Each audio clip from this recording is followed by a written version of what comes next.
Assalamualaikum warahmatullahi wabarakatuh. Perkenalkan, nama saya Winnie Sarani Alvin, NIM 19042196. Dalam mata kuliah Statistik Sosial, saya akan membahas 5 pembahasan. Yang pertama itu uji normalitas, yang kedua uji linearitas, yang ketiga uji heteroskedastisitas, yang keempat uji multokolonialitas, dan yang kelima adalah uji autokorelasi. Yang pertama, uji normalitas. Uji normalitas adalah sebuah ujian dilakukan dengan tujuan untuk menilai sebaran data pada sebuah kelompok data atau variabel. Apakah sebaran data tersebut berdistribusi normal atau tidak? Jika normalitas berguna untuk menentukan data yang telah dikumpulkan berdistribusi normal atau diambil dari populasi normal, metode klasik dalam pengujian normalitas suatu data tidak begitu rumit.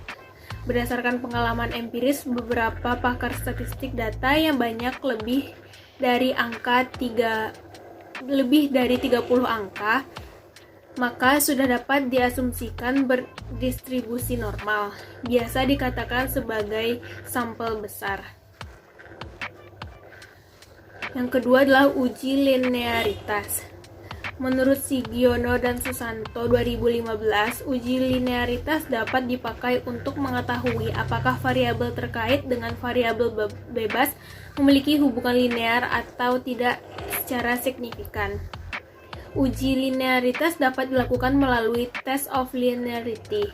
Kriteria yang berlaku adalah jika nilai signifikansi pada linearity kecil dari 0,05, maka dapat diartikan bahwa antara variabel bebas dan variabel terkait terdapat hubungan yang linear.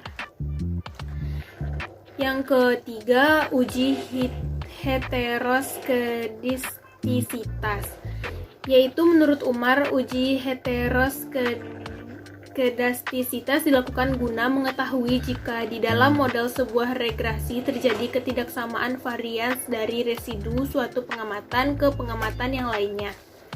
Uji heteroskedastisitas dapat dilakukan dengan menggunakan uji Gleiser.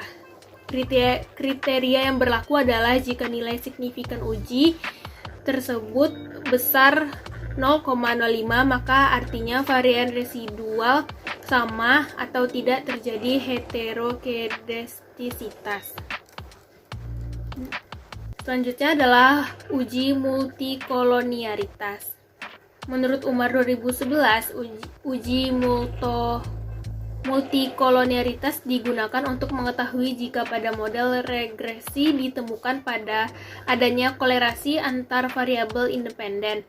Jika terdapat korelasi, maka terdapat masalah multikolonialitas yang harus diatasi. Kriteria dalam uji multikolonialitas adalah jika uji